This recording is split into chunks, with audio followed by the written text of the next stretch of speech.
Hello दोस्तों, नमस्कार। मैं अर्पित कुमार स्वागत करता हूं आप सभी का मध्य प्रदेश सामान्य ज्ञान की एक और महत्वपूर्ण वीडियो के साथ। आज हम बात करेंगे बालाघाट जिले की। बालाघाट जिले से जितने भी महत्वपूर्ण तथ्य होंगे आज हम जानने का प्रयत्न करेंगे। चाहे वो परियोजना हो, चाहे वो मंदिर हो, जितने भी यहाँ जलप्रपात हैं, जितने भी भंडार गृह हैं, पर्यटन स्थल हैं, सभी चीजों को जानने का प्रयत्न करेंगे। ठीक है, तथ्य इसके प्रमुख रूप से जानते हैं आज हम कौन कौन से हैं। जो इस पीडीएफ में है वह भी और जो नहीं है वह भी। पीडीएफ का लिंक आपको डिस्क्रिप्शन बॉक्स में मिल जाएगा। चलिए, आज का पहला तथ्य आपके सामने क्या है। बालाघाट जिला मध्य प्रदेश के जबलपुर संभाग के अंतर्गत आने वाला एक प्रमुख जिला है। मध्य प्रदेश का जबलपुर क्षेत्रफल की दृष्टि से मध्य प्रदेश का सबसे बड़ा संभाग है। बालाघाट को 1 नवंबर सन 1956 को नवनिर्मित किया गया। राज्य पुनर्गठन अधिनियम 1 नवंबर सन 1956 में बालाघाट को घोषित किया गया। बालाघाट शहर का मूल नाम बुरहा है, या इसे आप बुरा के नाम से भी जानते थे, लेकिन इसका नाम बदलकर बालाघाट रख दिया गया, जो मूल रूप से केवल जिले का नाम है। बालाघाट जिले का कुल क्षेत्रफल 9,245 वर्ग किलोमीटर है। मध्य प्रदेश का सबसे बड़ा जिला कौन सा है? छिंदवाड़ा आपके पास इसका उत्तर हो जाना चाहिए। ठीक है, बालाघाट जिले का आकार किस तरह का है? अगर आप आकार देखेंगे तो इसका उड़ते पंछी जैसा है। मैं अगर आपसे पूछ दूं कि समुद्री घोड़े के समान आकार किस जिले का दिखता है मध्य प्रदेश में, तो सिवनी जिले का आकार किस तरह का है? उड़ते पंछी के जैसा दिखाई देने वाला एक प्रमुख जिला है सिवनी। अगला तथ्य है, बालाघाट जिला मध्य प्रदेश राज्य के दक्षिणी पूर्व पर सीमा बनाता है। किससे? महाराष्ट्र और छत्तीसगढ़ से सीमा बनाता है बालाघाट। बालाघाट में 10 तहसीलें हैं। आपको तहसीलों को याद करने की कोई जरूरत नहीं है कि 10 तहसीलें हैं। बालाघाट में 6 विधानसभा क्षेत्र हैं। यह भी आपको याद करने की जरूरत नहीं है अगर आप बालाघाट से नहीं हैं। बालाघाट जिले की सीमा 2 अन्य जिलों से लगती है, मंडला और सिवनी। 2 राज्यों से, महाराष्ट्र और छत्तीसगढ़। 2 जिलों से, मंडला और सिवनी से। ठीक है, आपको याद रखना है। बालाघाट जिले में मध्य प्रदेश व महाराष्ट्र राज्य संयुक्त रूप से परियोजना बावनथड़ी स्थित है। बावनथड़ी या बावलथड़ी परियोजना कहाँ स्थित है? मध्य प्रदेश और महाराष्ट्र की एक संयुक्त परियोजना है जो कि बालाघाट जिले में स्थित है। बावनथली डैम कहाँ स्थित है? बालाघाट में। इसका नाम हम राजीव सागर डैम के नाम से भी जानते हैं। राजीव सागर डैम कहाँ है? बावनथड़ी में। ठीक है, बालाघाट में एक और डैम है, नलसेरा डैम, जिसका निर्माण सन 1960 में किया गया था। सन 1960 से सन 1965 के बीच में नलसेरा डैम को बनाया गया था। बावनथड़ी परियोजना के बारे में आप जान लीजिए, यह बावनथड़ी नदी पर है। बावनथड़ी डैम बना हुआ है, इसे आप राजीव सागर डैम के नाम से भी जानते हैं। बावनथड़ी नदी पर बना हुआ है, इसलिए बावनथड़ी नदी कहां से निकलती है? अगर आपसे कभी प्रतियोगी परीक्षा में पूछ लिया जाए कि बावनथड़ी नदी कहां से निकलती है, तो बावनथड़ी नदी कहां से निकलती है? निकलती है सिवनी जिले से।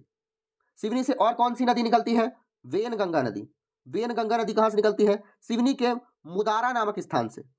वेनगंगा नदी पर ही गुंगुल जलप्रपात स्थित है। यह कहां स्थित है? यह भी सिवनी जिले में स्थित है। नहीं, यह भी बालाघाट में स्थित है।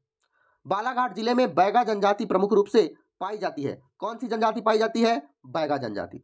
बालाघाट जिले में धान उत्पादक जिला एक प्रमुख रूप से बालाघाट और मंडला जिला है। बालाघाट के जंगलों को शिकारियों का स्वर्ग कहा जाता है। मैग्नीज नगरी, बुरहा या बुरा, मैग्नीज नगरी जंगल के शिकारियों का स्वर्ग या जंगलों को शिकारियों का स्वर्ग कहा जाता है। किसे? बालाघाट को। गुंगुल धारा जलप्रपात मैंने आपको अभी अभी बताया वेनगंगा नदी पर स्थित है। यह कहाँ की नदी है? सिवनी की नदी है। कहां से निकलती है? सिवनी के मुदारा नामक स्थान से। आगे, बालाघाट जिले के एक तरफ वेनगंगा घाटी है, दूसरी तरफ सतपुड़ा पर्वत श्रृंखला है। बालाघाट नक्सलाइट प्रभावित जिला है। मंडला और बालाघाट, यहाँ चंबल नदी जो यहाँ से जो बहती है वह नक्सलाइट एरिया बना देती है। सॉरी, बालाघाट से चंबल नदी बिल्कुल नहीं चलती है, लेकिन जो चंबल नदी है ना, वह एक तरफ से घाटी का निर्माण करती है जो कि नक्सलाइट प्रभावित क्षेत्र का भी निर्माण कर देती है चंबल नदी, लेकिन यहाँ से नहीं निकलती। ध्यान रखिएगा, बालाघाट बांस में सर्वाधिक स्थान पर है। सबसे ज्यादा बांस कहाँ उगाया जाता है? धान और बांस मंडला में है और बालाघाट में सबसे ज्यादा धान उगाया जाता है, लेकिन बांस के लिए सर्वाधिक कौन सा स्थान है? बालाघाट। मध्य प्रदेश राज्य में तालाबों द्वारा सर्वाधिक सिंचाई कहां से होती है? बालाघाट जिले में। लांजी का किला स्थित है कहां? लांजी का किला कहां स्थित है? यह भी बालाघाट में स्थित है। किसके द्वारा बनवाया गया था? गोंड राजाओं के द्वारा बनवाया गया एक प्रमुख किला है। कौन सा? लांजी का किला। इस किले के अंदर 3 मंदिरें स्थित हैं। कौन कौन सी मंदिरें? एक है महादेव मंदिर, महादेव मंदिर लांजी किले के अंदर है। एक है कोटेश्वर मंदिर, और तीसरा है गणेश मंदिर। तीन के तीनों मंदिर कहाँ स्थित है? लांजी के किले के अंदर। लांजी का किला बालाघाट के अंदर है। यह 3 के तीनों मंदिरों की जो कला शैली है वह खजुराहो की कला शैली है। खजुराहो कला शैली के अंतर्गत इन्हें तीनों को बनाया गया है। चलिए आगे बढ़ते हैं। बालाघाट जिले में लांजी का किला जिसका निर्माण गोंड राजाओं के द्वारा बनवाया गया था। ठीक है, आगे बालाघाट जिले में फॉरेस्ट रेंजर प्रशिक्षण केंद्र या वन राज्य महाविद्यालय है। फॉरेस्ट रेंजर प्रशिक्षण केंद्र की स्थापना सन 1979 में की गई थी। सन 1979 में फॉरेस्ट रेंजर प्रशिक्षण केंद्र की स्थापना की गई थी, जो कि बालाघाट में स्थित है। बालाघाट में हट्टा की बावड़ी स्थित है। हट्टा की बावड़ी, इसका निर्माण गोंड राजाओं के हट्टे सिंह वल्के के द्वारा करवाया गया था। हट्टा की बावड़ी का प्रमुख रूप क्या है? गोंड राजा हट्टे सिंह के द्वारा इसका निर्माण कराया गया था। किस सदी में? 17वीं 18वीं सदी में इसका निर्माण कराया गया था। इसमें लगभग 10 खंभे हैं। 10 खंभों के सहित बावड़ी के जो प्रवेश द्वार है वहां शिव और अंबिका की मूर्ति स्थित है। बावड़ी के प्रवेश द्वार पर शिव और अंबिका की मूर्ति स्थित है। आपसे कभी कभी पूछ दिया जाता है कि हट्टा के बावड़ी द्वार पर कौन से भगवानों की मूर्तियां स्थित है? आपको बताना पड़ेगा शिव और अंबिका की मूर्तियां यहां स्थित है। ठीक है, और आगे चलते हैं। बालाघाट के मलज्ज खंड में भारत का सबसे बड़ा तांबा भंडार स्थित है। भारत का सबसे बड़ा तांबा भंडार कहां स्थित है? मलज्ज खंड में। इसीलिए इसे तांबा नगरी के रूप में भी जानते हैं। किसे? मलज्ज खंड को। इसका उत्खनन किसके द्वारा किया जाता है? इस तांबे का उत्खनन हिंदुस्तान कॉपर लिमिटेड के द्वारा किया जाता है। हिंदुस्तान कॉपर लिमिटेड के द्वारा इसका उत्खनन किया जाता है। बालाघाट में सर्वाधिक लिंगानुपात है।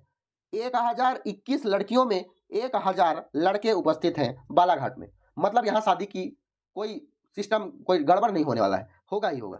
ठीक है, आगे बढ़ते हैं। एशिया की सबसे बड़ी भूमिगत खदान भरवेली पर स्थित है।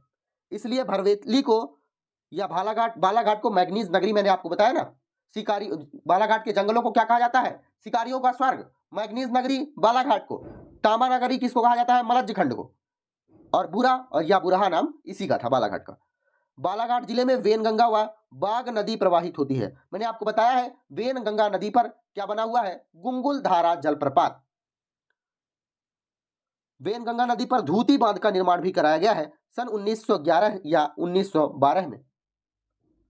बालाघाट व महाराष्ट्र राज्य की सीमा राजीव सागर बांध, मैंने इसे अपन ने आपको क्या बताया है? 52 थड़ी परियोजना के अंतर्गत 52 थड़ी डैम मैंने आपको बताया है। 52 थड़ी डैम कह लीजिए या राजीव सागर बांध कह लीजिए, यह बालाघाट में ही स्थित है।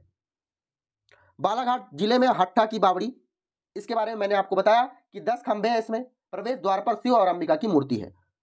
पवार राम मंदिर, किरनाई मंदिर, ज्वाला देवी मंदिर, लंजकाई मंदिर, शंकर घाट, दादा कोटेश्वर धाम, यह प्रमुख रूप से पर्यटन स्थल है। धूती बांध भी बनाया गया है सन 1911 या 1913 के बीच में। लांजी का किला के अंदर मैंने आपको बताया कि महादेव का मंदिर है और कोटेश्वर मंदिर भी स्थित है, गणेश मंदिर भी यहीं स्थित है। चलिए आपसे कुछ प्रश्न हो जाएं। इसमें कितनी तहसीलें हैं? पहली बात, तहसीलें कितनी हैं? 10 तहसीलें हैं। विधानसभा क्षेत्र कितने हैं? 6 विधानसभा क्षेत्र। कितने जिलों से सीमा बनाता है? 2 जिलों से। मंडला और सिवनी कितने राज्यों से सीमा बनाता है? महाराष्ट्र और छत्तीसगढ़, 2 राज्यों से सीमा बनाता है। 52 थड़ी परियोजना किस नदी पर है? 52 थड़ी परियोजना पर, नदी पर। इसके अन्य नाम मैग्नीज नगरी, इनके जंगलों को शिकारियों का स्वर्ग कहा जाता है। मलज्ज खंड को तांबा नगरी, भरवेली को मैग्नीज नगरी, इसी रूप में इसे जाना जाता है। पर्यटन स्थल तो मैंने आपको बताया है। लांजी के किले के अंदर क्या क्या है आपको मैंने बताया। प्रमुख रूप से आप एक चीज और ध्यान रख लीजिए, फॉरेस्ट रेंजर प्रशिक्षण केंद्र, इसकी स्थापना सन 1989 में हुई थी।